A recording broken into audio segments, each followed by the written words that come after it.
Hello बच्चों। तो बच्चों हम लोग रिजिड बॉडी मैकेनिक्स का लेक्चर 11 हम लोग देखने जा रहे हैं। लेक्चर 11, ठीक है। और ये आपका रिजिड बॉडी मैकेनिक्स का लास्ट लेक्चर होगा, है ना। इसके बाद हम लोग ऑप्टिक्स स्टार्ट करेंगे, ठीक है बच्चों। तो लास्ट क्लास में हमने देखा था कंबाइंड मोशन और रोलिंग से रिलेटेड क्वेश्चन किया था। आज भी हम लोग कुछ क्वेश्चन ही करेंगे, है ना। तो हमने देखा था कि प्योर रोलिंग के केस में, इन प्योर रोलिंग के केस में जो काइनेटिक एनर्जी आया था हमारा, है ना। मान लेते हैं ये ओमेगा से घूम रहा है और इस सेंटर की वेलोसिटी आपका v है। यदि प्योर रोलिंग कर रहा है, प्योर रोलिंग,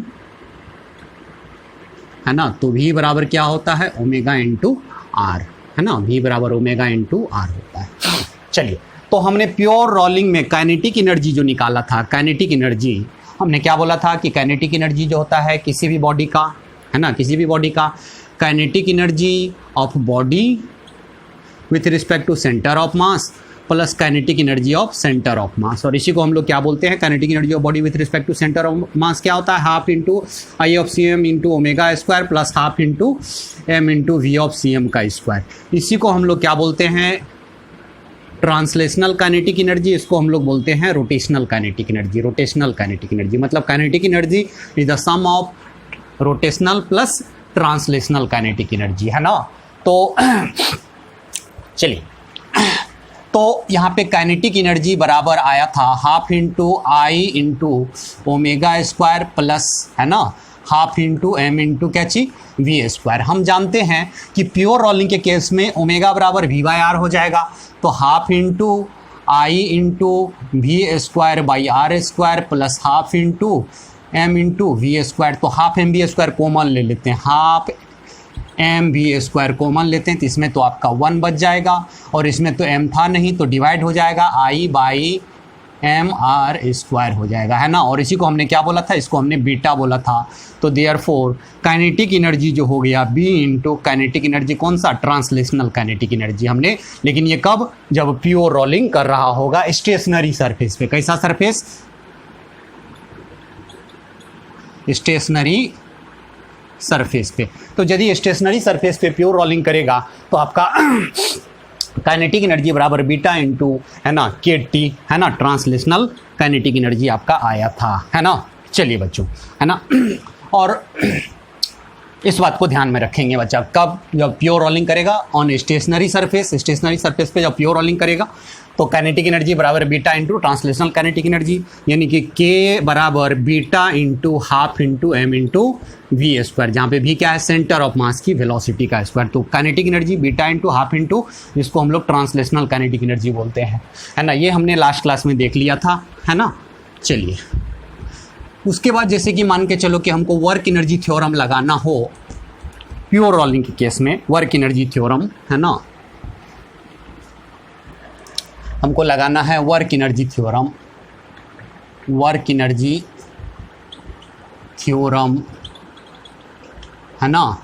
इसको हम लोग शॉर्ट में लिखते हैं WET, work energy theorem pure rolling के केस में। हमने प्योर रोलिंग के केस में जो वर्क एनर्जी, तो वर्क एनर्जी थ्योरम क्या बोलता है कि वर्क ऑल बराबर चेंज इन काइनेटिक एनर्जी। यदि प्योर रोलिंग है तो वर्क ऑल बराबर क्या हो जाएगा, बीटा इंटू चेंज इन कौन सा kinetic energy, translational kinetic energy, क्योंकि बीटा तो दोनों में कॉमन हो जाएगा, है ना। तो इसी को देयरफॉर हम लोग लिखेंगे वर्क ऑल बराबर beta change in translational kinetic energy क्या हो जाएगा, half into M into V square minus half into M into U square minus final velocity का और ये इनिशियल वेलोसिटी, है ना, दोनों का। ये हम लोग वर्क एनर्जी थ्योरम लगाएंगे किस केस में, प्योर रोलिंग के केस में।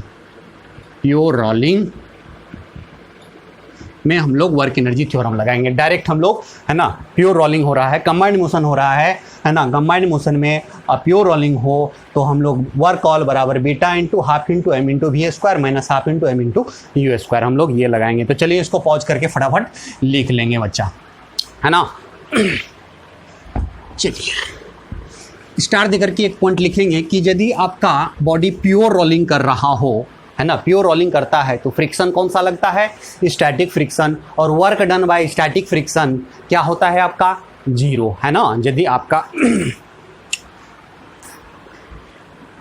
स्टार दे करके लिखेंगे in case of pure rolling on stationery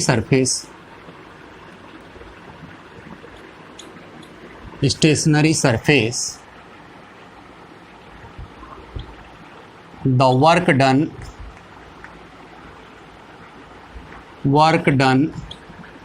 by static friction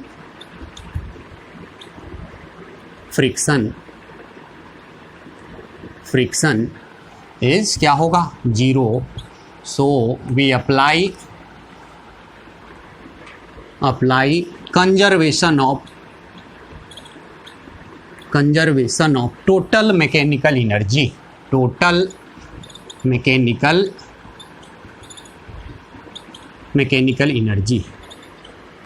है ना। टोटल मैकेनिकल एनर्जी हम लोग कंजर्वेशन ऑफ, इसको हम लोग बोलते हैं COTME, conservation of total mechanical energy. Mechanical energy क्या होता है, तो पोटेंशियल एनर्जी और काइनेटिक एनर्जी को सम को मैकेनिकल एनर्जी बोलते हैं। यानी कि लॉस इन पोटेंशियल एनर्जी बराबर गेन इन काइनेटिक एनर्जी, या गेन इन पोटेंशियल एनर्जी बराबर लॉस इन काइनेटिक एनर्जी। हम लोग ये आराम से क्या कर सकते हैं, लगा सकते हैं। प्योर रोलिंग के केस में work done by static friction आपका जीरो होता है, तो आपका ये लग जाएगा। तो चलिए हम लोग इस पर, है ना, इससे रिलेटेड हम लोग कुछ क्वेश्चन करने वाले हैं।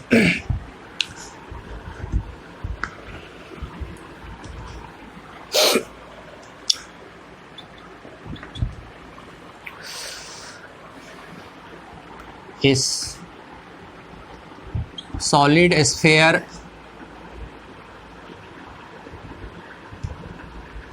and a hollow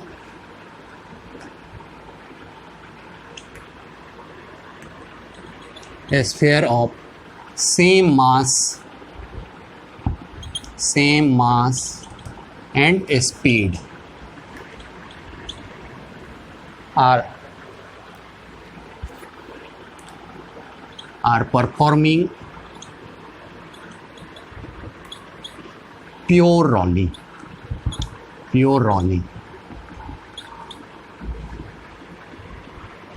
Find the ratio of kinetic energy. Kinetic energy का रेशियो बताना है। देखेंगे बच्चा, मतलब एक सॉलिड स्फीयर है और एक हॉलो स्फीयर है, दोनों क्या कर रहा है, सेम मास है। मास क्या है, दोनों का सेम है, और स्पीड सेम है।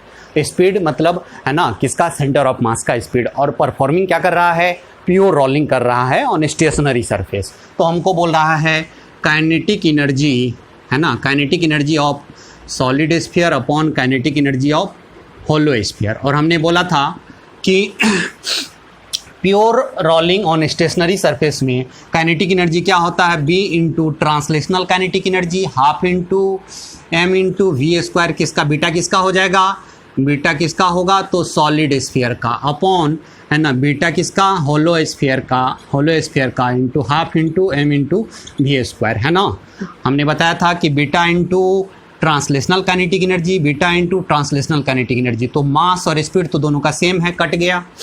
क्या बच गया बच्चा, सॉलिड स्फीयर का बीटा। तो बीटा बराबर क्या होता है बच्चा, half into I of solid sphere upon MR², ठीक है, 1 plus I of hollow sphere into MR², ठीक है बच्चों। तो चलिए बच्चा, है ना, तो हाफ इंटू सॉलिड स्फीयर, है ना, का मोमेंट ऑफ इनर्शिया क्या होता है, 2/5 MR² अपॉन 1 प्लस 2/3, है ना, होलो स्फीयर का 2/3 MR² अपॉन MR² से MR² कट गया, है ना। तो यहाँ पे एलसीएम लेंगे तो 5 2 7, 7/5, और इधर एलसीएम लेंगे, है ना, तो 3 2 5, 5/3, है ना। तो ऊपर मल्टीप्लाई हो जाएगा 21/25, यानी कि दोनों का जो रेशियो आया 21/25 आया। यही आपका आंसर हो गया। चलिए बच्चों, इसको पॉज करके फटाफट लिख लेंगे बच्चा। चलिए बच्चा, एक क्वेश्चन देखते हैं। एक सॉलिड स्फीयर है, और एक सरफेस, यहाँ पे कर्व सरफेस है। यहाँ से इसकी हाइट कैपिटल H है और यहाँ पे हाइट आपका स्मॉल एच है जहाँ पे ख़त्म हो जाता है ये सरफेस, है ना। और यहाँ से आप इसको रिलीज कर रहे हो, सरफेस कैसा है, रफ है, तो यहाँ पे फ्रिक्शन आएगा, फ्रिक्शन इसको क्या करवाएगा, प्योर रोलिंग करवाएगा, और प्योर रोलिंग करते करते यहाँ पहुँचेगा। यहाँ पे मान लेते हैं कुछ वेलोसिटी v हो जाता है और एंगुलर वेलोसिटी ओमेगा हो जाता है। तो बोल रहा है अब यहाँ पे कॉन्टैक्ट को छोड़ देगा और क्या करेगा यहाँ पे, इसके बाद ये प्रोजेक्टाइल मोशन को फॉलो करेगा। किसको फॉलो करेगा, प्रोजेक्टाइल मोशन को। तो कह रहा है कि x की वैल्यू क्या होगी, है ना, कितना, है ना, यहाँ से कितना दूरी पे जा करके ये, है ना, लैंड करेगा आपका ये सॉलिड स्फीयर, है ना। तो बोल रहा है फाइंड x, है ना। तो यहाँ पे कैसा है, सरफेस तो रफ है लेकिन कर रहा है क्या चीज़, प्योर रोलिंग कर रहा है। तो प्योर रोलिंग में फ्रिक्शन कौन सा लगेगा, स्टैटिक फ्रिक्शन, और स्टैटिक फ्रिक्शन का वर्क डन प्योर रोलिंग में आपका 0 होता है। तो आप क्या लगा सकते हो, कंजर्वेशन ऑफ मैकेनिकल एनर्जी, है ना। तो इसको हम लोग सॉल्व करते हैं। हम लोग फटाफट कैसे सॉल्व करेंगे, तो लगा देंगे bye the conservation of total mechanical energy, है ना। तो यहाँ पे है ना, कितना हाइट पे है ना, इस, है ना, यहाँ पे हम लोग मान लो ये A है और ये हम लोग B मान लेते हैं, इस पॉइंट को, है ना, लगाते हैं at A and B, A और B पे हम लोग लगा रहे हैं। तो A के पास क्या है, A के पास यहाँ पे इतना हाइट है, कितना हाइट है, B से कितना हाइट ऊपर है, तो capital H minus small h height ऊपर है। तो क्या लॉस किया, पोटेंशियल एनर्जी लॉस हुआ और सारा किस में कन्वर्ट हो जाएगा, काइनेटिक एनर्जी में। तो क्या बोलेंगे, लॉस इन पोटेंशियल एनर्जी बराबर गेन इन काइनेटिक एनर्जी। तो देखेंगे बच्चा क्या हो जाएगा, बच्चा कितना का लॉस हुआ पोटेंशियल एनर्जी, तो इसका मास आपका दिया हुआ है ना, इसका जो मास है स्फीयर का मास आपका m दिया हुआ है, रेडियस r है ना। तो लॉस कितना होगा पोटेंशियल एनर्जी का, तो बोलेंगे mg capital H minus small h बराबर गेन इन काइनेटिक एनर्जी। यहाँ पे काइनेटिक एनर्जी क्या है, 0 है, रिलीज किया गया है u बराबर 0 से, इनिशियल स्पीड क्या है आपका 0 है ना। तो जो यहाँ पे काइनेटिक एनर्जी आया वो टोटल का टोटल क्या हुआ, गेन हुआ, है ना। तो यहाँ पे काइनेटिक एनर्जी कौन सा हो जाएगा, तो कंबाइंड मोशन कर रहा है, तो कंबाइंड मोशन में काइनेटिक एनर्जी क्या हो जाता है, beta into translational kinetic energy half into m into V square हो जाएगा, है ना। चूँकि यहाँ पे प्योर रोलिंग में काइनेटिक एनर्जी क्या होता है, काइनेटिक एनर्जी बराबर beta into translational kinetic energy, है ना, ये हमने बताया था, इसको याद रखेंगे।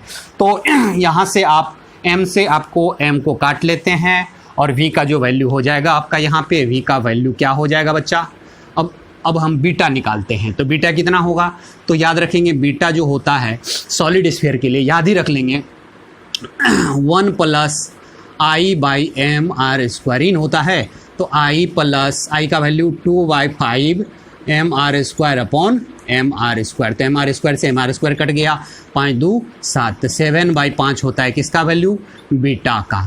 किसके लिए, सॉलिड स्फीयर के लिए बीटा का वैल्यू 7/5 होता है। चाहे कोई भी सॉलिड स्फीयर हो इसका वैल्यू, है ना, 7/5 होगा, है ना। तो चलिए यहाँ पे आपने देखा कि G capital H minus small h बराबर 7/5 इंटू 1/2 इंटू वी स्क्वायर। तो v का वैल्यू यहाँ से कितना हो गया बच्चा, v का जो आपका वैल्यू हो गया, है ना, ये आपका 5 दूनी 10 इधर मल्टीप्लाई हो जाएगा, तो v का वैल्यू हो जाएगा 10G capital H minus small h, है ना, अपॉन कितना 7 का रूट ओवर, है ना। ये आपका v का वैल्यू हो गया, यहाँ पे v हो गया। अब कहता है कि x कितना होगा, तो अब इसके बाद क्या करेगा, प्रोजेक्टाइल मोशन फॉलो करेगा। तो प्रोजेक्टाइल मोशन में यदि स्पीड v है ना, और हॉरिजॉन्टली आप फेंक रहे हो तो h हाइट आने में कितना टाइम लगता है ना, याद करेंगे प्रोजेक्टाइल मोशन में, है ना, मोशन अंडर ग्रेविटी में, है ना, h हाइट आने में इसका वर्टिकल वेलोसिटी तो 0 है, तो h हाइट आने में कितना टाइम लगेगा, यहाँ पे कितना टाइम में गिरेगा, है ना। तो रूट अंडर 2h/g होता है, इस बात को ध्यान में रखेंगे। तो चलिए इसको मिटाते हैं और डायरेक्ट हम लोग टाइम लिखते हैं।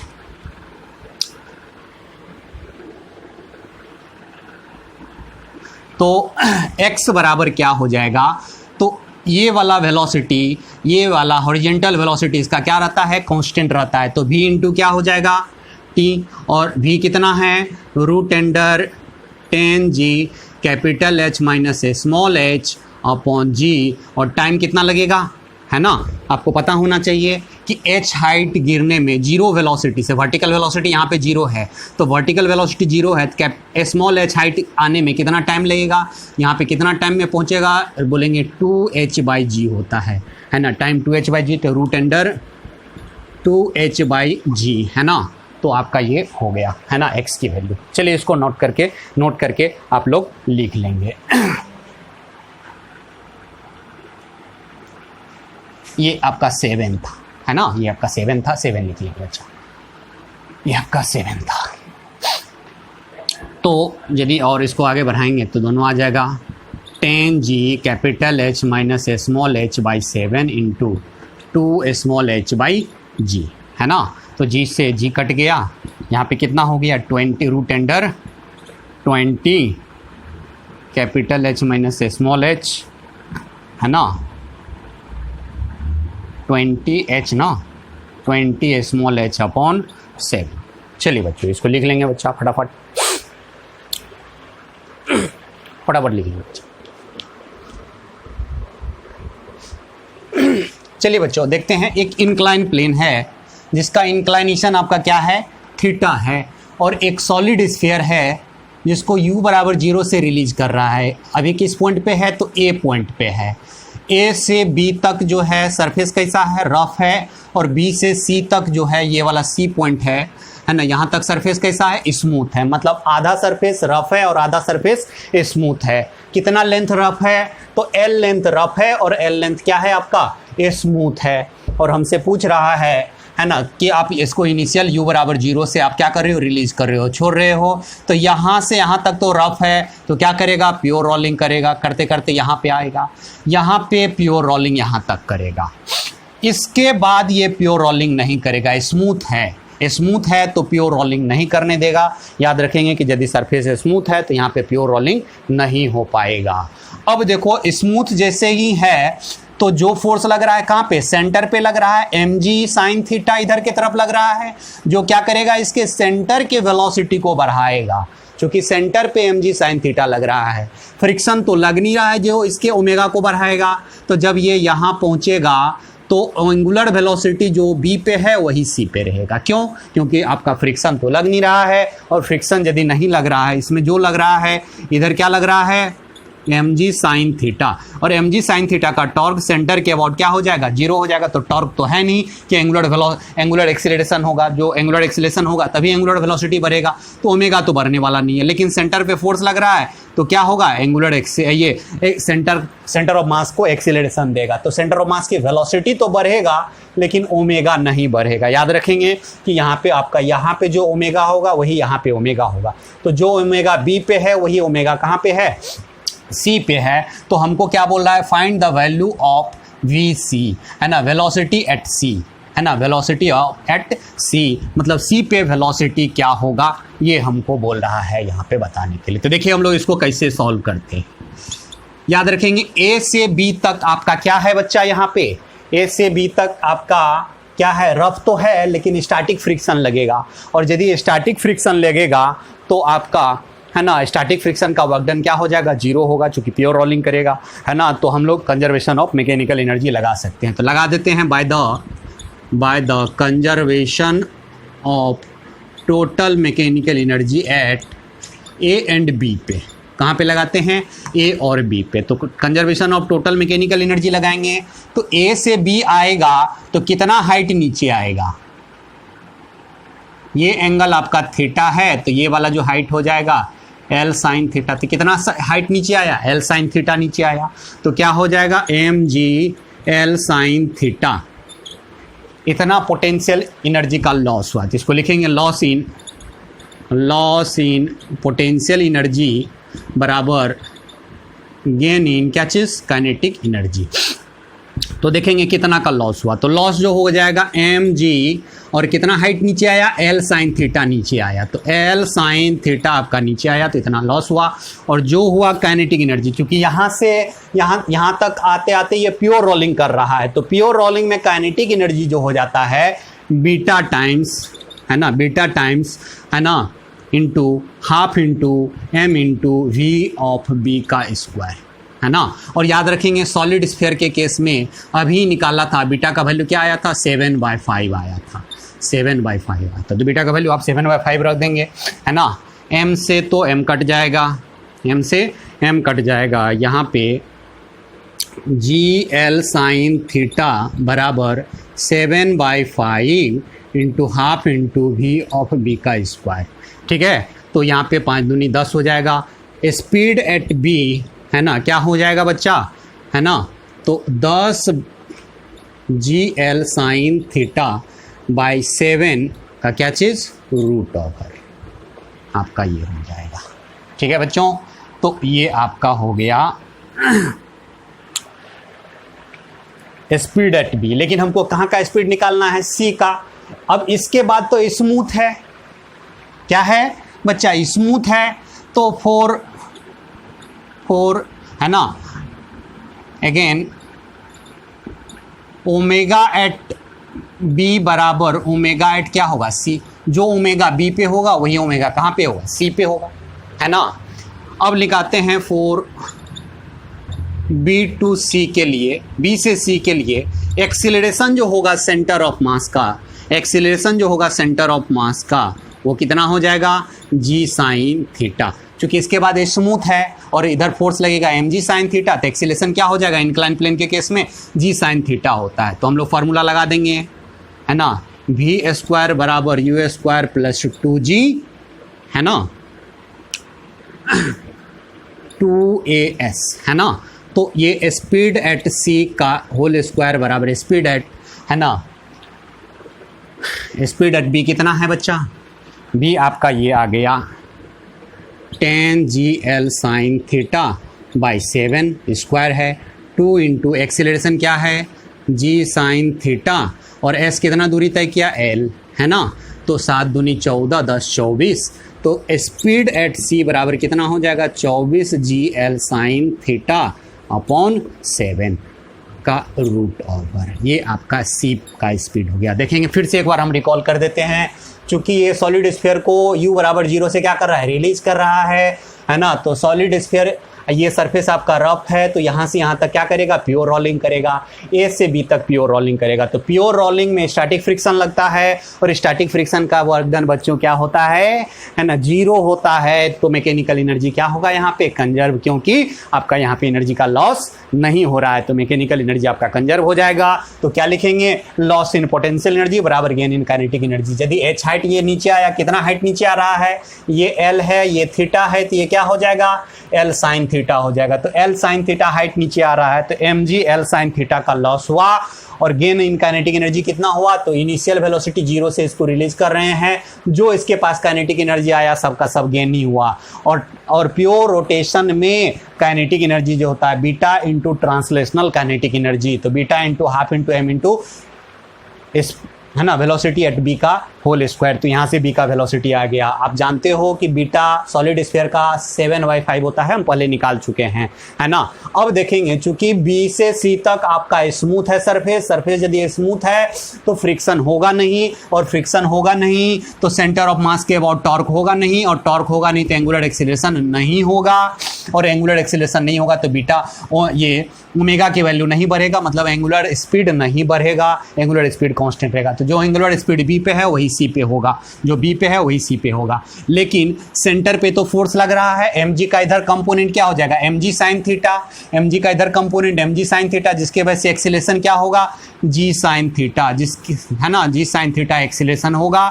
तो हम लोग सेंटर ऑफ मास का एक्सीलरेशन जी साइन थीटा है, फार्मूला लगा दे वी स्क्वायर बराबर यू स्क्वायर प्लस 2as, है ना। तो फाइनल वेलोसिटी एट सी का स्क्वायर बराबर यू कहाँ का, बी का वेलोसिटी हम निकाल चुके हैं, इसका स्क्वायर प्लस 2g, है ना, ए के जगह पे जी साइन थीटा एस, यहाँ से यहाँ कितना दूरी तय किया, एल दूरी तय किया, और इस तरह से हमारा, है ना, वेलोसिटी एट सी आ गया। तो चलिए इसको पॉज करके फटाफट लिख लेंगे बच्चा।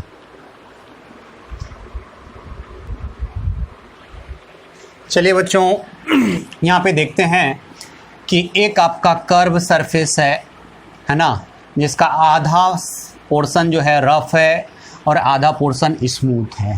ध्यान रखेंगे, ये रफ है और ये स्मूथ है। ए से बी तक रफ है और बी से, है ना, इधर जो है आपका स्मूथ है, ठीक है। तो ये सॉलिड स्फीयर को u बराबर 0 से यहाँ से रिलीज कर रहा है, तो रफ है तो क्या करेगा, प्योर रोलिंग करते करते ये नीचे आएगा, है ना, यहाँ पे आएगा तो पोटेंशियल एनर्जी का लॉस होगा, यहाँ पे काइनेटिक एनर्जी का गेन हो जाएगा। अब ये सरफेस यहाँ पे स्मूथ है, तो स्मूथ है तो यहाँ पे फ्रिक्शन तो आएगा नहीं, और फ्रिक्शन जब आएगा नहीं तो सेंटर ऑफ मास के अबाउट टॉर्क जो है 0 हो जाएगा। सेंटर ऑफ मास के अबाउट टॉर्क क्या हो जाएगा, 0 हो जाएगा, क्योंकि यहाँ पे फ्रिक्शन आएगा नहीं। याद रखना है कि जो टॉर्क देगा सेंटर ऑफ मास के अबाउट वो देगा यहाँ पे फ्रिक्शन देगा, तो फ्रिक्शन यहाँ पे है तो ये क्या दे रहा है, टॉर्क दे रहा है, जिसके वजह से इसको एंगुलर एक्सीलरेशन मिलेगा और इसका एंगुलर वेलोसिटी यहाँ तक बढ़ते रहेगा, है ना। लेकिन जैसे इससे ऊपर जाएंगे, है ना, तो ओमेगा आपका चेंज नहीं होगा, इसलिए कि है ना फ्रिक्शन है नहीं, और फ्रिक्शन है नहीं तो फ्रिक्शन सेंटर ऑफ मास के अबाउट टॉर्क क्या हो जाएगा, 0 हो जाएगा। तो यहाँ पे आते आते ओमेगा आपका मान लेते हैं ये पॉइंट आपका C पहुँच गया है, तो यहाँ पे एंगुलर वेलोसिटी ओमेगा C और वेलोसिटी मान लेते हैं वेलोसिटी ऑफ C। कह रहा है कि H मैक्स कितना मैक्सिमम हाइट तक जाएगा, तो जब मैक्सिमम हाइट तक जाएगा तो ओमेगा तो आपका 0 नहीं होगा, जो ओमेगा यहाँ पे है वही ओमेगा यहाँ रहेगा, मतलब घूमता रहेगा, लेकिन वेलोसिटी सेंटर ऑफ मास का क्या होगा, 0 होगा, क्योंकि mg sin थीटा नीचे की तरफ लग रहा है ना। mg sin थीटा इसके सेंटर के एक्सीलरेशन को, है ना, सेंटर की वेलोसिटी को घटाते जाएगा, स्पीड को घटाते जाएगा, और यहाँ पे मैक्सिमम हाइट पहुँचते पहुँचते इसकी वेलोसिटी जब 0 हो जाएगा तो यहाँ पे आके रुक करके फिर नीचे आएगा, है ना। तो कह रहा है कि H मैक्स कितना होगा, तो चलिए हम लोग इसको कैसे सॉल्व करते हैं, है ना। कह रहा है कि कितना मैक्सिमम हाइट तक जाएगा, तो यहाँ से यहाँ तक तो प्योर रोलिंग करेगा, और प्योर रोलिंग में static friction, work done 0, conservation of mechanical energy, तो लगा लेते हैं बाय द कंजर्वेशन ऑफ, है ना, conservation of total mechanical energy at A and कहाँ पे, बी पे। फिर वही कहानी, लॉस इन पोटेंशियल एनर्जी बराबर गेन इन काइनेटिक एनर्जी, कितना का लॉस हो जाएगा, mg कैपिटल H, कितना हाइट नीचे आया, कैपिटल है H हाइट नीचे आया, बराबर gain in kinetic energy. Gain in kinetic energy क्या हो जाएगा, चूंकि यहाँ से यहाँ तक प्योर रोलिंग कर रहा है, यहाँ पर प्योर रोलिंग हो रहा है, तो प्योर रोलिंग के केस में काइनेटिक एनर्जी क्या होता है, beta into translational kinetic energy, तो beta into half into m into velocity at b का होल स्क्वायर, है ना। यहाँ से आपका m से m कट गया, है ना, यहाँ पे g कैपिटल H, बीटा का वैल्यू 7/5 होता है, हम लोग सॉलिड स्फीयर के लिए निकाल चुके हैं, into half into velocity at b का स्क्वायर, तो यहाँ से वेलोसिटी एट b जो हो जाएगा, है ना, अगेन हो जाएगा 10g कैपिटल H/7 का रूट ऑफ। चलिए बच्चों, ये तो था किसका कहानी, है ना, बी तक का, लेकिन कह रहा है कि कितना मैक्सिमम हाइट जाएगा, है ना, तो आपको पता होना चाहिए। इसके बाद आपका, है ना, इसके बाद सरफेस कैसा है, स्मूथ है, और सरफेस स्मूथ है ना, तो हमने बताया था, है ना, कि सरफेस यदि स्मूथ हो, है ना, तो ओमेगा तो कांस्टेंट रहेगा, जो ओमेगा बी पे है वही सी पे रहेगा, ओमेगा एट बी बराबर ओमेगा एट सी, दोनों बराबर होगा, और मैक्सिमम हाइट पे सेंटर की वेलोसिटी 0 हो जाएगी। तो 4 किसके लिए हम लोग लगा दें, 4b/c के लिए, और याद रखेंगे कि यदि सरफेस, है ना, स्मूथ हो, है ना, यदि सरफेस स्मूथ हो तो ये वाला फॉर्मूला आप लगा सकते हैं कि v² बराबर u² माइनस 2gh। यदि h हाइट ऊपर गया तो माइनस 2gh, और यदि h हाइट नीचे आया तो प्लस 2gh हो जाता है। ये फार्मूला कहाँ से आता है, तो वर्क एनर्जी थ्योरम से आता है, कोई दिक्कत नहीं है ना, या कंजर्वेशन ऑफ मैकेनिकल एनर्जी ही है ये, है ना, चूँकि हम लोग वर्क, है ना, वर्क पावर एनर्जी में हम लोग बता चुके हैं, v² बराबर u² माइनस 2gh, यदि h हाइट ऊपर गया है तो, है ना, h हाइट ऊपर गया, तो यहाँ पे वेलोसिटी फाइनल क्या हो रहा है बच्चा, ये आपका 0 हो रहा है, तो ये तो आपका 0 हो गया। Initial velocity, velocity at b का स्क्वायर माइनस 2g, है ना, h मैक्स, है ना, तो इसको इधर कर लें हम लोग, 2gh मैक्स बराबर वेलोसिटी एट b का स्क्वायर, तो वेलोसिटी एट b कितना आया है, 10g कैपिटल H/7, है ना, तो g से g आपका कट गया, है ना, ये 2 से 5 को काट ही लेते हैं, h मैक्स जो है आपका कितना हो गया, 5 कैपिटल H/7, है ना, तो कितना जाएगा, कैपिटल H से कम ही हाइट जाएगा, ये आपका हाइट कितना आ गया, 5 कैपिटल H/7। आपका ये वाला इक्वेशन कहाँ से आया, तो है ना कुछ नहीं, वही लगा देंगे, है ना, कंजर्वेशन ऑफ मैकेनिकल एनर्जी ही लगा लेंगे, है ना। यहाँ से यहाँ तक मैकेनिकल एनर्जी क्या रहेगा आपका, कंजर्व होगा, है ना। तो चूंकि ओमेगा तो चेंज होगा नहीं, ओमेगा आपका चेंज होगा नहीं, तो यहाँ पे हमने कंजर्वेशन ऑफ मैकेनिकल एनर्जी से ही ये आता है, कंजर्वेशन ऑफ मैकेनिकल एनर्जी से आता है वी स्क्वायर बराबर ए स्क्वायर माइनस 2GH। यदि याद रखना है कि यदि आपका एनर्जी कंजर्व रहे तो यही है ना, वी स्क्वायर बराबर यू स्क्वायर माइनस 2GH। यदि एच हाइट ऊपर जाता है, यदि एच हाइट नीचे आता है तो वी स्क्वायर बराबर यू स्क्वायर प्लस 2GH होता है। ये कुछ नहीं है, कंजर्वेशन ऑफ मैकेनिकल एनर्जी ही है ना, यदि आपका एनर्जी का लॉस नहीं होता है तो, है ना। चलिए बच्चों, तो इसको पॉज करके फटाफट लिख लेंगे बच्चा।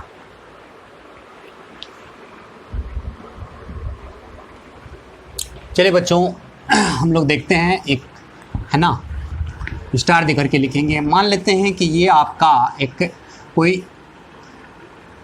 रोलिंग बॉडी है ना। देखेंगे, ध्यान से देखेंगे, हमने इस रोलिंग बॉडी को क्या किया है, रफ सरफेस है, सरफेस आपका रफ है, हमने इसको इधर घुमाया, ओमेगा इधर घुमाया और सेंटर को इधर की तरफ वेलोसिटी दे दिया v0। ठीक है बच्चों, या मान के चले कि v ही दिए, ओमेगा इधर घुमाया और सेंटर की वेलोसिटी जो है हमने इधर की तरफ दे दिया। ठीक है बच्चों, तो यहाँ पे क्या होगा, स्लिप करेगा कि नहीं स्लिप करेगा। तो यहाँ का वेलोसिटी की बात करें तो यहाँ पे तो दोनों जुट जाएगा, है ना, जुट जाएगा ना। यहाँ पे वेलोसिटी क्या हो जाएगा, यदि ये पॉइंट आप P मानते हैं तो वेलोसिटी एट P क्या हो जाएगा, ओमेगा आर इधर की तरफ प्लस V भी उधर की तरफ, तो V प्लस ओमेगा आर हो जाएगा, दोनों आपका क्या होगा, जुट जाएगा। मतलब ये तो जीरो होने का सवाल नहीं है। तो यहाँ पे क्या हो जाएगा, कौन सा रोलिंग होगा, यहाँ पे इम्प्योर रोलिंग हो रहा है। तो इम्प्योर रोलिंग में फ्रिक्शन किधर लगेगा, इस काइनेटिक फ्रिक्शन F के इधर की तरफ लगा, है ना। ठीक है, अब होगा क्या कि काइनेटिक फ्रिक्शन लगा, अब काइनेटिक फ्रिक्शन टॉर्क देगा तो ओमेगा को क्या करेगा, घटाते जाएगा और वेलोसिटी को ओमेगा को भी घटाएगा, चूंकि है ना एंगुलर रिटार्डेशन देगा, प्लस है ना सेंटर पे भी एक्सीलेशन देगा, वो भी रिटार्डेशन का काम करेगा, v को भी घटाएगा। और हमेशा याद रखना है कि यदि आपका काइनेटिक फ्रिक्शन आ रहा है इम्प्योर रोलिंग में, तो फ्रिक्शन क्या करता है कि यदि आपका इम्प्योर रोलिंग हो तो वो फाइनली उसको प्योर रोलिंग में कन्वर्ट कर देता है। किस में कन्वर्ट कर देता है, प्योर रोलिंग में। मतलब फ्रिक्शन क्या करता है, स्लिपिंग का प्रिवेंट करता है, तो स्लिपिंग को रोक देगा, तो प्योर रोलिंग करवा देगा। प्योर रोलिंग में आपका स्लिपिंग नहीं होता है। तो कुछ देर के बाद ये क्या करना शुरू कर देगा, प्योर रोलिंग शुरू कर देगा। तो अब बोलेगा कि जब प्योर रोलिंग ये शुरू कर देगा तो उस समय यहाँ पे मान लेते हैं प्योर रोलिंग स्टार्ट हो गया। तो जैसे ही प्योर रोलिंग शुरू होगा, फ्रिक्शन लगने का भी होगा, तो कौन सा फ्रिक्शन लगेगा, है ना, फ्रिक्शन लगने का भी होगा तो कौन सा फ्रिक्शन लगेगा, है ना, स्टैटिक फ्रिक्शन लगेगा। यदि लगने का भी होगा तो स्टैटिक फ्रिक्शन लगेगा। यहाँ पे प्योर रोलिंग स्टार्ट है, प्योर रोलिंग। तो यदि बोलेगा प्योर रोलिंग में क्या होता है, v बराबर क्या होता है, omega dash into R, omega dash into R. ठीक है, तो आपको बोलेगा कि इनिशियली इसको वेलोसिटी हमने ओमेगा और v दिया, जब ये प्योर रोलिंग करना शुरू कर देगा उस समय इसकी वेलोसिटी क्या होगा। तो हम लोग इस टाइप के क्वेश्चन को कैसे प्रोसीड करेंगे, कैसे आगे बढ़ेंगे, है ना, तो ये देखेंगे, सबसे इम्पोर्टेंट है ना। तो एक तो तरीका है कि आप यहाँ पे काइनेटिक फ्रिक्शन की वैल्यू है ना आप जानते हो, म्यू इंटू mg होता है। यहाँ पे निकाल लो एक्सीलरेशन, है ना, एंगुलर एक्सीलरेशन निकाल लो, है ना, सेंटर का एक्सीलरेशन निकाल लो। जो इस टाइप का हम लोग एक क्वेश्चन हम पिछले क्लास में किए भी थे, है ना। चलिए इसको हम लोग कंजर्वेशन ऑफ एंगुलर मोमेंटम से हम लोग बनावे। तो हमने एक यहाँ पे एक पॉइंट हम लोग लेते हैं, कोई पॉइंट हम लोग यहाँ पे P तो आप ले चुके हो, मान लेते हैं एक पॉइंट हम लोग है ना B लेते हैं। क्या लेते हैं, B। अब ये B पॉइंट को देखो, B पॉइंट से पास करता हुआ एक्सिस के अबाउट एंगुलर मोमेंटम इस रोलिंग बॉडी का यदि आप निकालोगे, है ना, एंगुलर मोमेंटम तो निकालेंगे। लेकिन अब इस एक्सिस से है ना B से पास करता हुआ एक्सिस के अबाउट नेट टॉर्क क्या हो जाएगा, नेट टॉर्क, है ना। तो फ्रिक्शन किससे पास कर जाएगा, इसी B पॉइंट से पास कर जाएगा। B पॉइंट से क्या पास कर जाएगा, फ्रिक्शन पास कर जाएगा। तो फ्रिक्शन का टॉर्क क्या हो जाएगा, जीरो, है ना। फ्रिक्शन का टॉर्क क्या हो जाएगा 0, और एक फोर्स आपका लग रहा है mg, और इसी को बैलेंस करने के लिए कि यहाँ पे क्या लगेगा नॉर्मल। तो mg का टॉर्क जो होगा b पॉइंट के अबाउट, उसको नॉर्मल का टॉर्क क्या कर देगा बैलेंस कर देगा। तो नेट टॉर्क बोलेंगे, net torque about an axis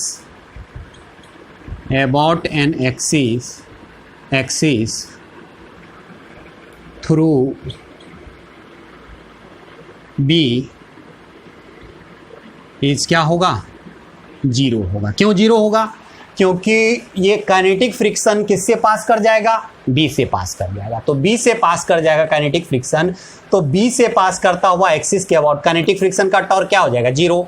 अब mg का जो टॉर्क आएगा mg इंटू ये वाला दूरी और नॉर्मल इंटू ये वाला दूरी, तो mg का टॉर्क इधर नॉर्मल का टॉर्क इधर, दोनों एक दूसरे को ओवर है ना कैंसल आउट कर देगा। तो B से पास करता हुआ एक्सिस के अबाउट नेट टॉर्क आपका 0 हो रहा है। और याद रखना है यदि नेट टॉर्क किसी एक्सिस के अबाउट यदि 0 हुआ तो उस एक्सिस के अबाउट एंगुलर मोमेंटम क्या होगा कंजर्व होगा।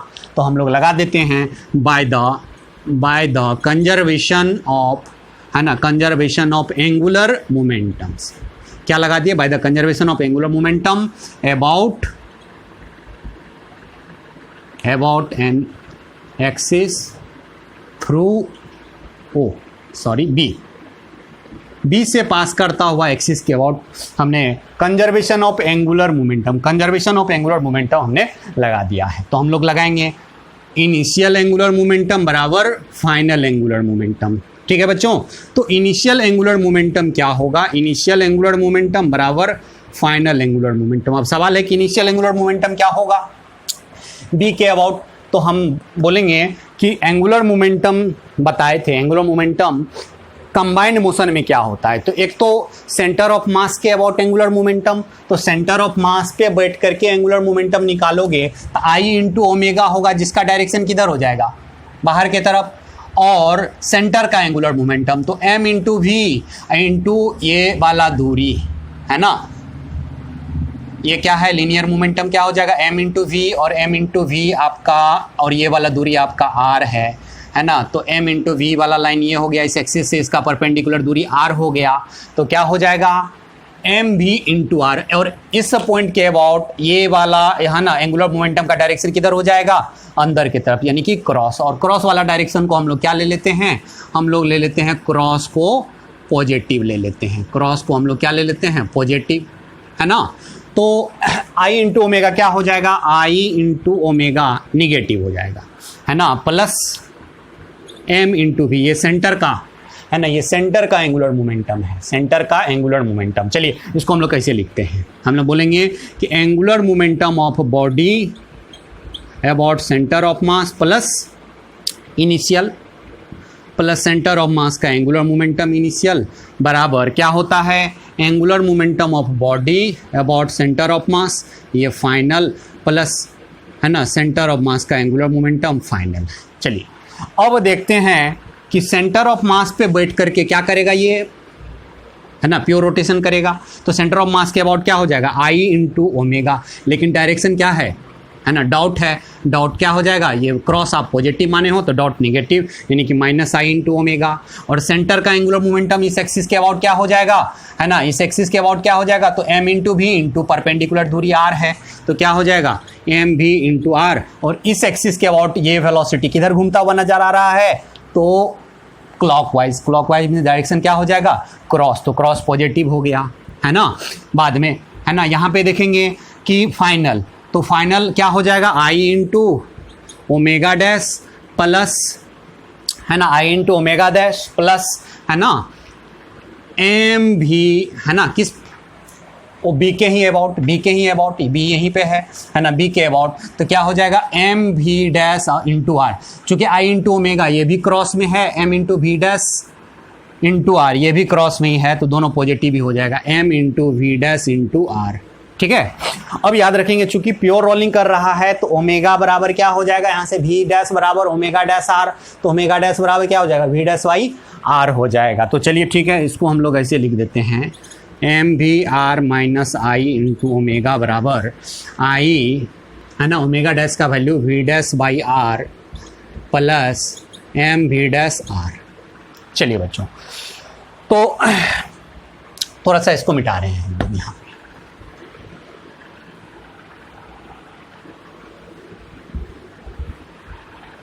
यहाँ से हम लोग वी डैश की वैल्यू निकालते हैं।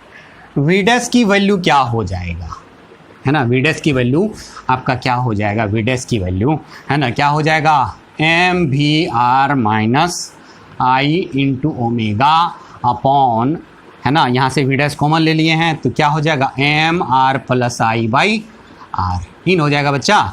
चलिए, तो ये आपका किसका वेलोसिटी हो गया, जब प्योर रोलिंग स्टार्ट कर देगा उस समय ये वेलोसिटी वी डैश आया। अब यहाँ से ये तीन बातें ध्यान में रखेंगे, है ना, चलिए ध्यान में देंगे, है ना, कि यदि हो सकता है वी डैश की value M V R minus I omega, M V into R ये आई इंटू ओमेगा से ज़्यादा हो गया तो क्या हो जाएगा, निगेटिव, है ना, ये एम वी आर जो है आई ओमेगा से ज़्यादा हो गया तो ये पॉजिटिव भी हो सकता है, ये आपका क्या हो सकता है, जीरो भी हो सकता है, और ये क्या हो सकता है, नेगेटिव भी हो सकता है ना।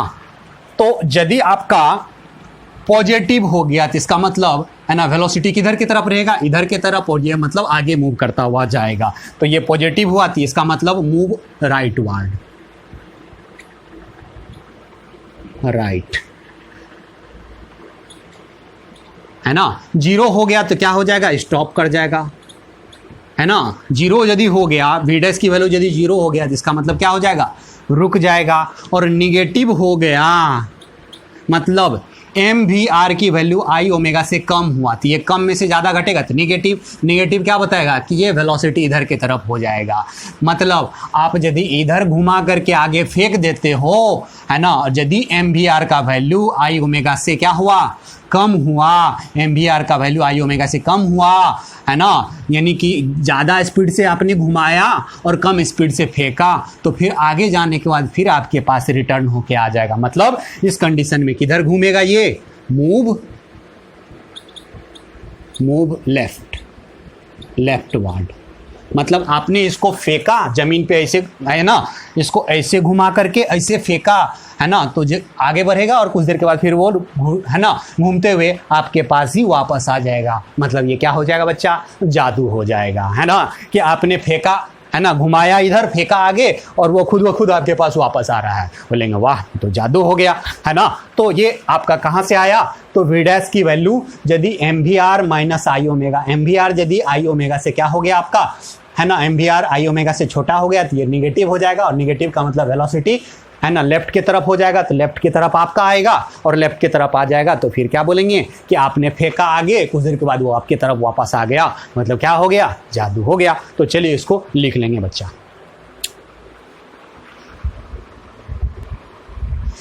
चलिए बच्चा, यहाँ पे थोड़ा सा हम लोग साइकिल के बारे में देखते हैं। साइकिल मान के चलिए कि ये साइकिल है ना, साइकिल का ये आपका फ्रंट व्हील है और ये आपका रियर व्हील।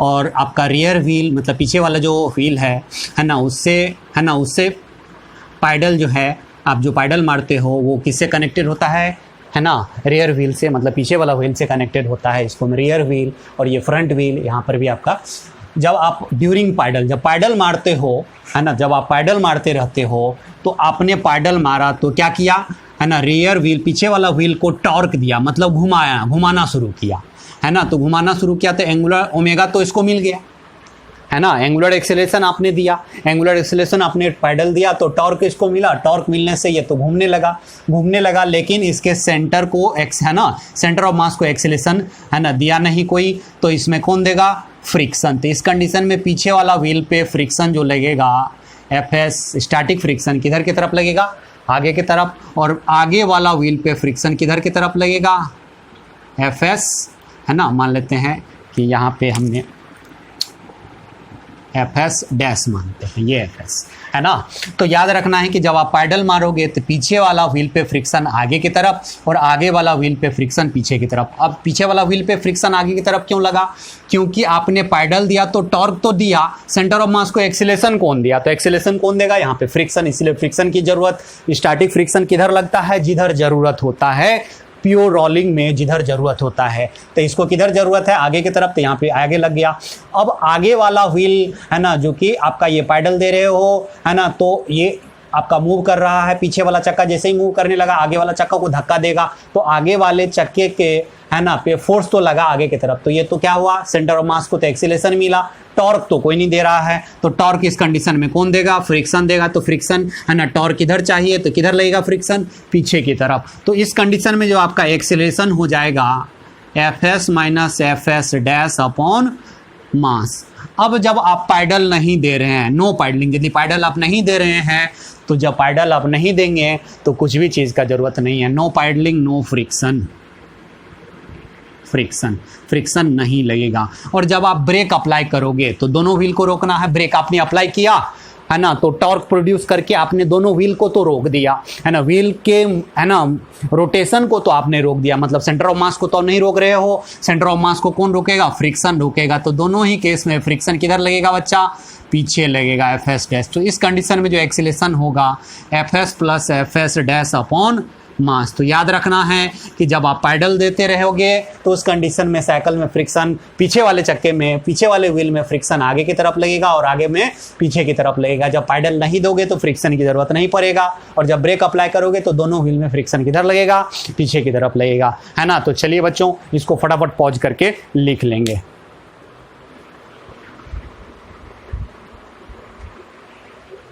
चलिए बच्चों, हम लोग देखते हैं instantaneous axis of rotation. Instantaneous axis of rotation क्या है, इंस्टेंटेनियस एक्सिस ऑफ रोटेशन है ना। तो हमने बोला कि it is an axis about which the combined motion of rigid body are considered as pure rotation. Instantaneous axis of rotation हम लोग ऐसे एक्सिस को बोलेंगे जिस एक्सिस के अबाउट कंबाइंड मोशन यदि कोई भी बॉडी, रिजिड बॉडी कर रहा है, तो वो axis instantaneous axis of rotation आपने पता कर लिया। तो समझना है कि उस एक्सिस के अबाउट रिजिड बॉडी क्या कर रहा है ना, प्योर रोटेशन कर रहा है। और प्योर रोटेशन में क्या डिफिनेशन था प्योर रोटेशन का, कि रिजिड बॉडी जो है किसी एक्सिस के अबाउट क्या कर रहा है, रिजिड बॉडी का हर पार्टिकल सर्कुलर मोशन कर रहा है, और वो एक्सिस यदि फिक्स्ड हो, रेस्ट में हो, वेलोसिटी जीरो हो, तो हम लोग समझेंगे कि आपका रिजिड बॉडी क्या कर रहा है, प्योर रोटेशन, है ना। तो हमने बोला कि instantaneous axis of rotation, instantaneous इसीलिए नाम पड़ा कि एक इंस्टेंट के लिए उसकी वेलोसिटी क्या होती है, जीरो के लिए। तो एक इंस्टेंट के लिए वो एक्सिस है ना होगा, और उस एक्सिस के अबाउट कंबाइंड मोशन को हम लोग क्या समझेंगे, प्योर रोटेशन कर रहा है ना। तो याद रखेंगे कि velocity of instantaneous axis of rotation क्या होता है, जीरो होता है। Velocity of instantaneous axis of rotation is zero, और इसी एक्सिस के अबाउट रिजिड बॉडी का जो मोशन, कंबाइंड मोशन होगा, उसको समझना है इस एक्सिस के अबाउट प्योर रोटेशन कर रहा है। जैसे कि एग्जाम्पल के तौर पे हमने एक एग्जाम्पल लिया था प्योर रोटेशन वाला केस में, मतलब प्योर रोलिंग में है ना, प्योर रोलिंग में स्टेशनरी सरफेस पे यदि प्योर रोलिंग कोई कर रहा है ना, प्योर रोलिंग कर रहा है, तो यहाँ वाला जो पॉइंट सी है, ये सी के अबाउट ये क्या करेगा बच्चा, है ना, सी से पास करता हुआ एक्सिस, मान लो ये एक्सिस है, इस एक्सिस के अबाउट पूरा रिजिड बॉडी क्या करेगा, प्योर रोटेशन, है ना,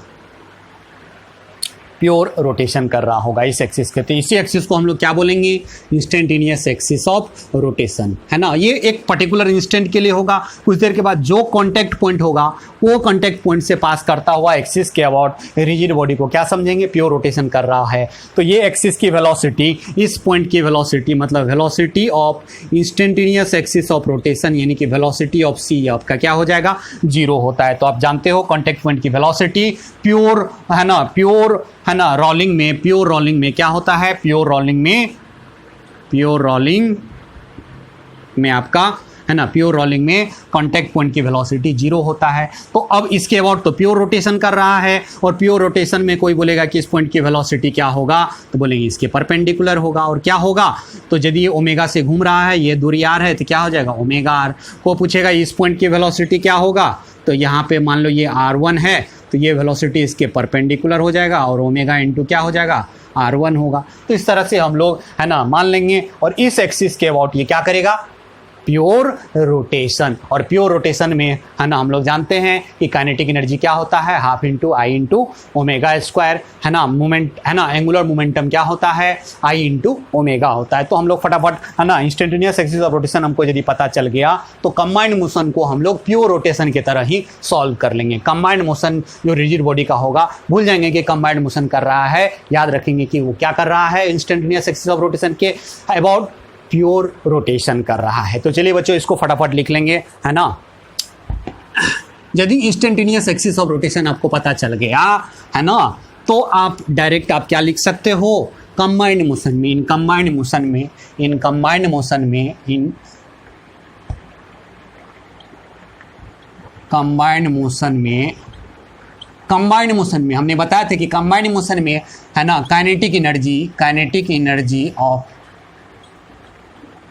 रिजिड बॉडी, है ना, मतलब काइनेटिक एनर्जी जो होगा वो क्या होगा, हाफ इंटू आई किसके about, instantaneous axis of rotation के about moment of inertia into omega का स्क्वायर। ठीक है बच्चा, है ना। एंगुलर मोमेंटम, एंगुलर मोमेंटम क्या होगा, एंगुलर मोमेंटम है ना, एल जो है क्या हो जाएगा, इंस्टेंटेनियस एक्सिस के about moment of inertia into omega, है ना। क्या देख रहे हो, ये ऐसा काइनेटिक एनर्जी कब होता था, प्योर रोटेशन के केस में होता था, प्योर रोटेशन के केस में। लेकिन यदि इंस्टेंटेनियस एक्सिस ऑफ रोटेशन पता चल गया तो कंबाइंड मोशन में भी है ना क्या कर सकते हो आप, है ना, कंबाइंड मोशन को भी आप प्योर रोटेशन के जैसा बिहेव करवा सकते हो, है ना। तीसरा आप ऐसे भी लिख सकते हो, टॉर्क अबाउट, है ना, इंस्टेंटेनियस एक्सिस ऑफ रोटेशन बराबर, है ना, moment of inertia about instantaneous axis of rotation into alpha, है ना। चलिए बच्चों, वेयर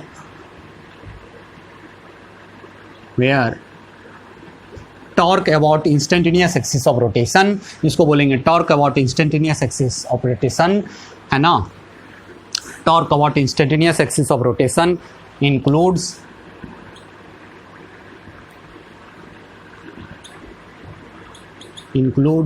है ना टॉर्क ऑफ स्यूडो फोर्स, है ना, which acts at centre of mass. Pseudo force कहाँ लगता है, सेंटर ऑफ मास पे। तो स्यूडो फोर्स हम लोग लगा देंगे सेंटर ऑफ मास पे। ये इंस्टेंटेनियस एक्सिस ऑफ रोटेशन के अबाउट जो टॉर्क लेंगे, इसमें स्यूडो फोर्स का भी टॉर्क हम लोग कंसीडर कर लेंगे। वेयर, है ना, टॉर्क अबाउट ए इंक्लूड्स, है ना, torque of pseudo force which act at centre of मास, जो कहाँ लगता है आपका सेंटर ऑफ मास पे। तो चलिए फटाफट इस तीनों पॉइंट को लिख लेंगे, है ना। चूंकि कंबाइंड मोशन में काइनेटिक एनर्जी हम लोग जानते हैं कि काइनेटिक एनर्जी कंबाइंड मोशन में क्या होता था, half into I of C M into omega square plus half into M into V square, ये होता था। इसको हम लोग बोलते थे, है ना, कि kinetic energy of body about centre of mass plus kinetic energy of centre of मास, ये लिखते थे। लेकिन इतना नहीं लिख करके डायरेक्ट हम लोग मान लेंगे कि प्योर रोटेशन कर रहा है किसके अबाउट, एक्सिस ऑफ, है ना, इंस्टेंटेनियस एक्सिस ऑफ रोटेशन के अबाउट। तो खट से हम लोग काइनेटिक एनर्जी फटाक ये लगा सकते हैं, फटाक ये लगा सकते हैं, ये लगा सकते हैं। तो इसी को हम लोग बोलते हैं इंस्टेंटेनियस एक्सिस ऑफ रोटेशन। तो चलिए फटाफट इसको पॉज करके लिख लेंगे बच्चा। चलिए बच्चा, अब सवाल है कि इंस्टेंटेनियस एक्सिस ऑफ रोटेशन कैसे निकालेंगे। तो how to find the position of instantaneous centre of rotation, instantaneous centre of rotation, instantaneous centre of rotation कैसे निकालेंगे। तो पहला केस हमने लिया कि when velocity of a point and omega, omega मतलब एंगुलर वेलोसिटी आर गिवन। मान लेते हैं कोई आपका रिजिड बॉडी है जो कि क्या कर रहा है बच्चा, कंबाइंड मोशन कर रहा है, और किसी एक पॉइंट की वेलोसिटी हमको दे दिया और ओमेगा भी दे दिया, है ना, ओमेगा भी आपको क्या कर दिया, दे दिया, और आपको बोला कि इंस्टेंटेनियस सेंटर ऑफ रोटेशन कहाँ होगा, है ना। तो मान लेंगे इंस्टेंटेनियस सेंटर ऑफ रोटेशन कहाँ होगा। तो आपको पता होना चाहिए कि इंस्टेंटेनियस सेंटर ऑफ रोटेशन से पास करता हुआ एक्सिस के अबाउट, है ना, क्या करेगा रिजिड बॉडी, कंबाइंड मोशन को क्या समझेंगे, प्योर रोटेशन, और प्योर रोटेशन में हर पार्टिकल है ना इंस्टेंटेनियस एक्सिस ऑफ रोटेशन के अबाउट क्या करेगा, सर्कुलर मोशन, और सर्कुलर मोशन में जो वेलोसिटी होता है ना रेडियस के क्या होता है, परपेंडिकुलर। तो इसके परपेंडिकुलर एक लाइन हम लोग खींच लेते हैं, इसके परपेंडिकुलर, और मान लेते हैं कि यहाँ पे इंस्टेंटेनियस सेंटर ऑफ रोटेशन कितना दूरी पे है, r दूरी पे। तो यदि आपको r पता चल जाए तो आप ये निकाल सकते हो, ये इंस्टेंटेनियस सेंटर ऑफ रोटेशन। हमेशा याद रखना है कि ये आपका इंस्टेंटेनियस सेंटर ऑफ रोटेशन, इसके अबाउट हर पार्टिकल क्या करेगा, सर्कुलर मोशन, और सर्कुलर मोशन में वेलोसिटी जो होता है रेडियस के परपेंडिकुलर होता है। तो आप जानते हो v बराबर क्या होता है, ओमेगा इंटू आर, यहाँ से r बराबर v बाई ओमेगा आप फट से निकाल लोगे क्या चीज़, इंस्टेंटेनियस एक्सिस ऑफ रोटेशन कितना दूरी पे होगा। मान लेते पी पॉइंट की वेलोसिटी आपको दे दिया है, पी पॉइंट की, तो वेलोसिटी के परपेंडिकुलर एक लाइन खींच लेंगे है ना, और उसी लाइन पे कहीं ना कहीं इंस्टेंटेनियस सेंटर ऑफ रोटेशन होगा है ना। तो कितना दूरी पे होगा, तो उसके आर निकालने के लिए वी बाई है ना, वी बराबर ओमेगा आर होता है, तो आर बराबर वी बाई ओमेगा, यहाँ से आर की वैल्यू आप निकाल लेंगे। ठीक है बच्चों, चूंकि ओमेगा इधर है तो इंस्टेंटेनियस सेंटर ऑफ रोटेशन इधर होगा, यदि इधर घूमता तो इंस्टेंटेनियस सेंटर ऑफ रोटेशन ऊपर होता। चलिए बच्चों इसको फटाफट लिख लेंगे। अब दूसरा केस हम लोग देखते हैं बच्चा।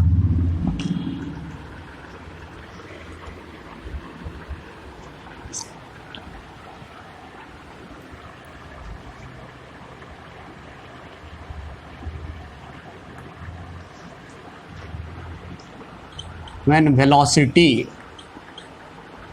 of two point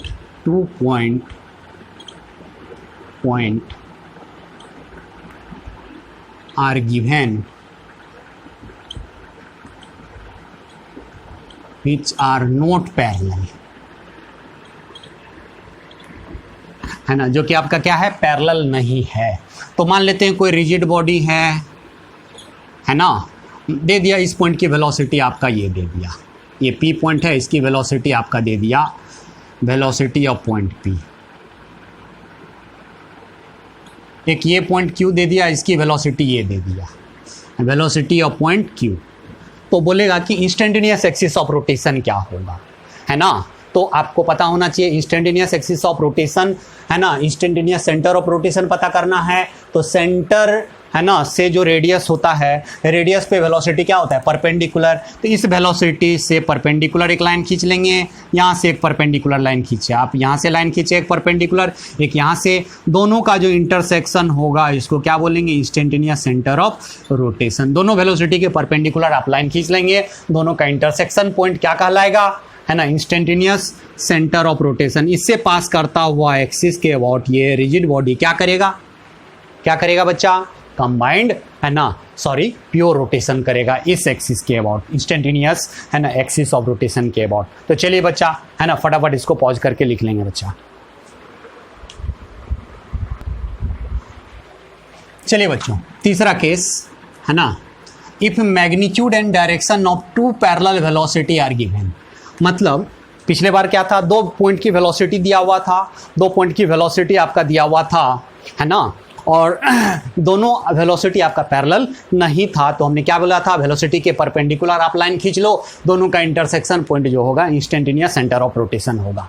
इस बार आपको कोई रिजिड बॉडी दिया है जो क्या कर रहा है, कंबाइंड मोशन कर रहा है। मान लेते ये रिजिड बॉडी है, इसका दो पॉइंट की वेलोसिटी दे दिया है। मान लेते ये पी पॉइंट है ना, ये पी पॉइंट है और एक पॉइंट क्यू है ना, एक पॉइंट पी है और एक पॉइंट क्यू है ना, दोनों की वेलोसिटी हमको दे दिया है, ये वेलोसिटी ऑफ पॉइंट पी और दोनों क्या है, वेलोसिटी ऑफ पॉइंट क्यू, दोनों पैरेलल है। तो दोनों के परपेंडिकुलर लाइन ऐसे मिलाओगे तो इसी में बीच में कहीं होगा इंस्टेंटेनियस, और दोनों के बीच की दूरी आपको दे दिया है कितना, डी। तो एक इधर जा रहा है, एक इधर जा रहा है, तो बीच में ही कहीं सेंटर होगा है ना। तो इंस्टेंटेनियस सेंटर ऑफ रोटेशन मान लो हमने यहाँ ले लेता है, ये वाला दूरी को आर ऑफ पी और ये वाला दूरी को आर ऑफ क्यू मान लेते हैं है ना।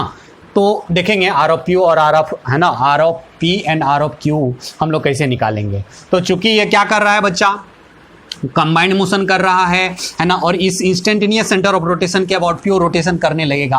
प्योर रोटेशन में वेलोसिटी बराबर क्या होता है, वेलोसिटी बराबर क्या होता है, v बराबर ओमेगा आर है ना, और इसके अबाउट, इस एक्सिस के अबाउट, इससे पास करता हुआ एक्सिस के अबाउट प्योर रोटेशन करेगा। तो ओमेगा बराबर क्या हो जाएगा, ओमेगा बराबर वेलोसिटी ऑफ v बाई है ना, v बाई आर होता है, तो velocity of p upon r of p, और इसका यहाँ से यदि ओमेगा निकालेंगे तो velocity of q upon r of q, है ना, एक ये हो गया। अब देखेंगे r of p plus r of q, है ना, r ऑफ q बराबर क्या होगा d। तो इस दोनों को मदद से आप क्या निकाल लोगे, हैं कहाँ इंस्टेंटेनियस सेंटर ऑफ रोटेशन होगा। मान लेते हैं कि एक और एग्जांपल आपका दे दिया, मान लेते हैं ये आपका कोई रिजिड बॉडी है, एक p पॉइंट दिया, इसकी वेलोसिटी इधर की तरफ है, वेलोसिटी ऑफ p, एक पॉइंट q है, इसकी वेलोसिटी आपका दे दिया वेलोसिटी ऑफ q, इसकी वेलोसिटी ऑफ p है और q है। तो अब तो ये दोनों के बीच में होगा नहीं, दोनों एक ही डायरेक्शन में, तो मस्ट भी कहाँ होगा नीचे कहीं होगा, है ना, नीचे कहीं होगा, तभी आपका ओमेगा से ये घूमेगा, है ना। तो मान लेते हैं कि दोनों के बीच की दूरी कितना है, आपका d दिया हुआ है ना, d दिया हुआ है। तो चलिए हम लोग मानते हैं यहीं पे कहीं होगा instantaneous centre of rotation. Instantaneous centre of rotation कहीं भी हो सकता है, या तो बॉडी पे भी हो सकता है, बॉडी से बाहर हवा में भी हो सकता है, कहीं भी हो सकता है ना। तो ये वाला दूरी को हम लोग मान लेते हैं r ऑफ q, और ये वाला दूरी को हम लोग मान लेते हैं ये r ऑफ p है, और इसको हम लोग r ऑफ q मान लेते हैं, r ऑफ q, है ना। तो यहाँ से भी आपका ओमेगा बराबर, ओमेगा तो दोनों के लिए सेम होगा, ऐसे ओमेगा घूमेगा, इसमें इसके अबाउट ऐसे घूमेगा और इसके अबाउट ऐसे घूमेगा, है ना। ये ओमेगा है, तो ओमेगा तो कहीं से भी निकालेंगे, ओमेगा बराबर क्या होता है v बाई आर, है ना, ये इसके परपेंडिकुलर, ये इसके परपेंडिकुलर, आपने लाइन खींचा, है ना। तो velocity of p upon r of p, velocity of q upon r of q, है ना, r ऑफ q हो गया। समझ में आया बच्चा। तो इस तरह से हम लोग ओमेगा की वैल्यू हम लोग क्या कर लेंगे, निकाल लेंगे, है ना। और दूसरा कि r of p minus r of q बराबर क्या हो जाएगा बच्चा, मतलब p में से q को घटा लेंगे तो दोनों के बीच की दूरी क्या आ जाएगा, d। तो ये दोनों की मदद से आप बता सकते हो कि इंस्टेंटेनियस सेंटर ऑफ रोटेशन कहाँ होगा। तो चलिए इसको पॉज करके फटाफट लिख लेंगे और इस पर हम लोग कुछ क्वेश्चन करते हैं, ठीक है बच्चों, जल्दी लिखेंगे बच्चा फटाफट। चलिए बच्चों इस क्वेश्चन को, है ना, लिख लेंगे पॉज करके। Find the position of instantaneous centre of rotation and angular velocity of disc in the following case as shown in figure. Radius जो दिया हुआ है कैपिटल R दिया हुआ है पहला में, और ये आपका दूसरा है ना, ये आपका दूसरा है ना। पहला दूसरा सवाल, दो केस, है ना, दो क्वेश्चन हैं। तो चलिए हम लोग इसको कैसे सॉल्व करते हैं, चलिए पहला सॉल्व करते हैं, ठीक है बच्चों, पहला हम लोग सॉल्व करते हैं, देखेंगे।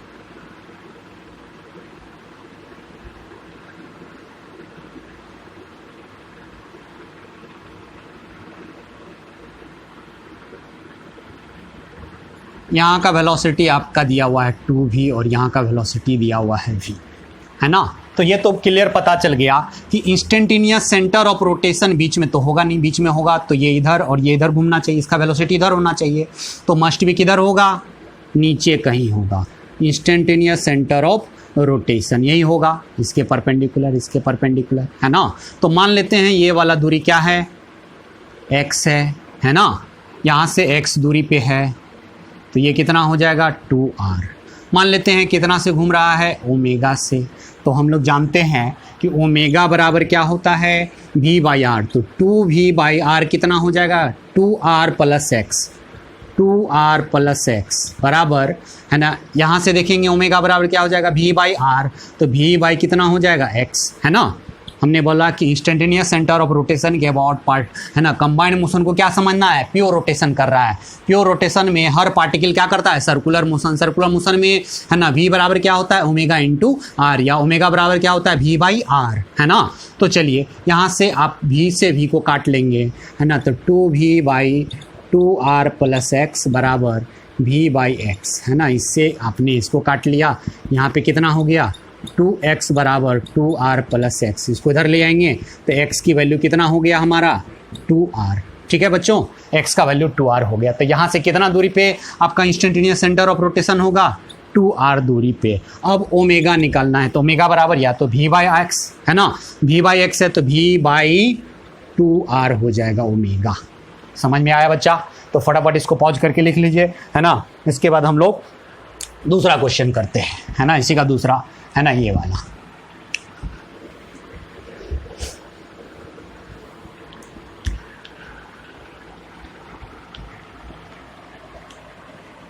चलिए इसको हम लोग सॉल्यूशन करते हैं।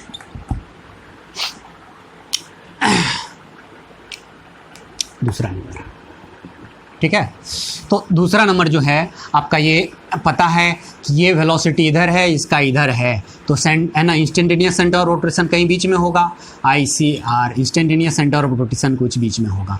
तो मान लेते हैं ये वाला दूरी क्या है, x, तो ये कितना हो जाएगा 2r माइनस एक्स, चूँकि यहाँ से यहाँ तक का दूरी r है, ये x है, तो ये क्या हो जाएगा 2r माइनस एक्स। मान लेते हैं ये ओमेगा से इसे घूम रहा है, तो ओमेगा, ये भी इधर ओमेगा होगा, है ना, तो ओमेगा बराबर क्या हो जाएगा बच्चा, ओमेगा बराबर v/r, तो 2v/2r माइनस एक्स बराबर v/x, है ना। तो चलो ऐसा करते हैं कि दोनों को बराबर कर लेते हैं, तो 2v/2r माइनस एक्स बराबर v/x, यहाँ से v से v काट लेंगे, इधर मल्टीप्लाई हो जाएगा, 2x बराबर 2r माइनस एक्स, तो यहाँ से x को इधर ले आते हैं, तो कितना हो जाएगा 3x बराबर 2r, तो यहाँ से x की वैल्यू हो जाएगी 3r बाई, है ना, 2r/3।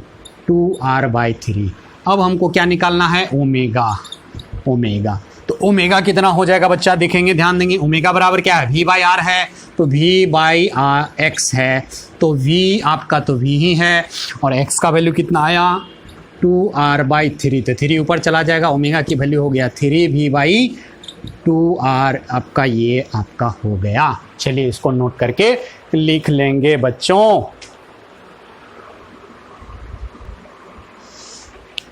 चलिए बच्चों हम लोग देखते हैं, एक आपका दिया हुआ है, ये वर्टिकल वॉल है और ये सरफेस है, इस पे एक रॉड रखा हुआ है, जो एंगल यहाँ पे कितना बन रहा है 37 डिग्री, रॉड का लेंथ जो है 1 मीटर है, और रॉड का क्यू इंड जो है इधर के तरफ 1.2 मीटर पर सेकेंड से जा रहा है।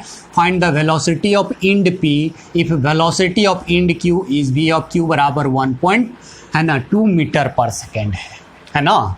तो इस टाइप का क्वेश्चन को हम लोग रिलेटिव मोशन में भी बताया था, है ना, लेकिन अब यहाँ पे देखेंगे, क्योंकि रॉड क्या है, रिजिड बॉडी, और रिजिड बॉडी का हमने कितना टाइप का मोशन बताया था, एक ट्रांसलेशनल, प्योर रोटेशन और कंबाइंड मोशन। हमने बोला था कि यदि प्योर ट्रांसलेशनल नहीं है मोशन, प्योर रोटेशन नहीं है, तो वो कंबाइंड मोशन होगा ही होगा। और कंबाइंड मोशन को प्योर रोटेशन के जैसा कब बिहेव करवाना है, यदि आपको इंस्टेंटेनियस एक्सिस ऑफ रोटेशन निकल गया या इंस्टेंटेनियस सेंटर ऑफ रोटेशन निकल गया, तो कंबाइंड मोशन को क्या कर लेना है, प्योर रोटेशन में आप कन्वर्ट कर सकते हो। तो चलिए हम लोग इसको देखते हैं। यहाँ पे आपका यहाँ पे रॉड है, ये आपका रॉड है, देखेंगे ध्यान से, PQ रॉड है आपका, इस पॉइंट की वेलोसिटी ये आपका Q पॉइंट है और ये आपका P पॉइंट है।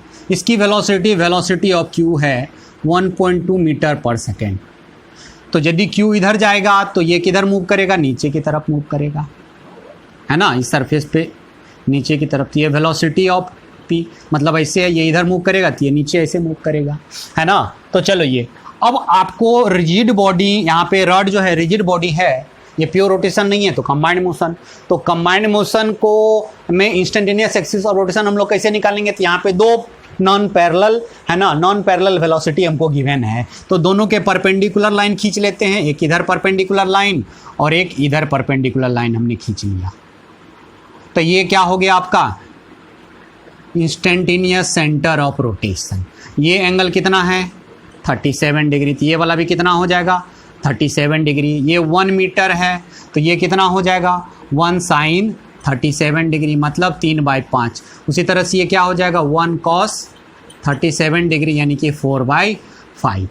अब इसके अबाउट ये पूरा रॉड जो है क्या कर रहा है, प्योर रोटेशन कर रहा है। तो मान लेते हैं एंगुलर वेलोसिटी क्या है ओमेगा, तो ओमेगा बराबर होता क्या है v/r। तो velocity of point P by r कितना है 4/5 बराबर वेलोसिटी ऑफ पॉइंट Q बराबर upon velocity of point Q upon r, r कितना है 3/5, है ना। तो यहाँ से क्या हो जाएगा वेलोसिटी ऑफ पॉइंट P, है ना, ये ऊपर चला जाएगा 5/4 बराबर वेलोसिटी ये ऊपर चला जाएगा 5/3 इंटू वेलोसिटी ऑफ क्या चीज़ क्यू, 5 से 5 को काट लेंगे, 4 उधर मल्टीप्लाई हो जाएगा, वेलोसिटी ऑफ पॉइंट P बराबर 4/3 1.2 है ना। तो 1.2 इसको 10 से यहाँ पे कर लेंगे, 3 4 4 16 1.6 मीटर पर सेकेंड। तो यहाँ से हमको वेलोसिटी ऑफ पॉइंट P आ गया, कितना आ गया 1.6 मीटर पर सेकेंड, वो भी किधर की तरफ, नीचे की तरफ। तो हमने कंबाइंड मोशन को किसमें कन्वर्ट कर लिया, प्योर रोटेशन में, किसकी मदद से, इंस्टेंटेनियस एक्सिस ऑफ रोटेशन। तो यदि इंस्टेंटेनियस एक्सिस ऑफ रोटेशन या इंस्टेंटेनियस सेंटर ऑफ रोटेशन आपको पता चल गया तो कंबाइंड मोशन को भी आप किसके जैसा सॉल्व कर सकते हैं, प्योर रोटेशन के जैसा। तो ये आपका रिजिड बॉडी मैकेनिक्स का कंप्लीट क्लास हो गया है ना। आपका थ्योरी पार्ट यहाँ पे खत्म, क्वेश्चन भी हम लोग करवा दिए हैं। अब आप लोग HC Verma rigid body mechanics rotation वाले चैप्टर का एक एक क्वेश्चन आप अच्छे से कर लेंगे, और जेईई मेन और एडवांस में आया हुआ है ना 25 ईयर का सारा क्वेश्चन आप लगा लेंगे। जो दिक्कत आएगा है ना, आप हमको व्हाट्सअप कर सकते हैं है ना, 9905806420 पे आप फोटो को है ना क्वेश्चन का पिक खींच करके आप भेज सकते हैं, हम उसका सॉल्यूशन दे देंगे। और आपको या तो आप कॉल भी कर सकते हैं इस नंबर पे, ठीक है बच्चों।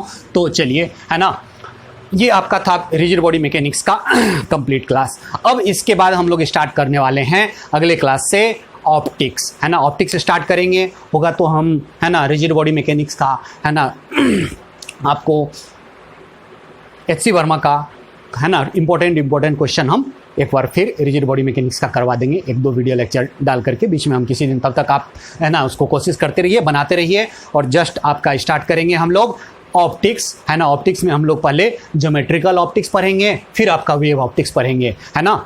तो चलिए हम लोग मिलते हैं है ना अगले क्लास में है ना, और ऑप्टिक्स के साथ। और जब तक आपका है ना क्लास ओपन नहीं होता है तब तक हम लोग ऑप्टिक्स पढ़ते हैं, और जैसे ही क्लास ओपन हो जाएगा तो फिर आगे हम लोग कंटिन्यू पढ़ते रहेंगे, तब तक हम लोग ऑप्टिक्स को पढ़ते हैं। तो अगले क्लास से हम लोग ऑप्टिक्स को है ना पढ़ेंगे। ऑप्टिक्स को 2 पार्ट में हम लोग पढ़ेंगे, एक ज्योमेट्रिकल ऑप्टिक्स, एक वेव ऑप्टिक्स है ना। तो चलिए, बहुत ही इंपॉर्टेंट टॉपिक है, 12 का है, और याद रखेंगे बच्चा है ना।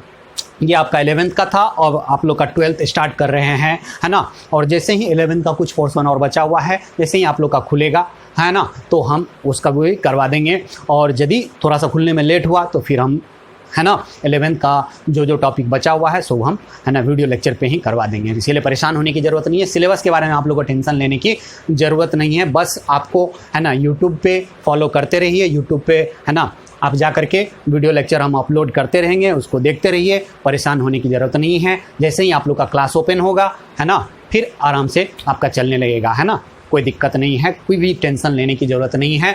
बस आप लोग के पास मौका है, घर पे बैठ करके जितना से जितना टाइम हो सके आप यूज कीजिए, और घर पे अपने फैमिली के साथ सेफ रहिए है ना, और इधर उधर मत घूमिए, सोशल डिस्टेंसिंग को फॉलो कीजिए, क्योंकि हम लोग को मिल करके एक साथ होकर के है ना कोरोना जैसे महामारी को हम लोग को हराना है ना। तो चलिए मिलते हैं हम लोग अगले वीडियो लेक्चर में ऑप्टिक्स के साथ।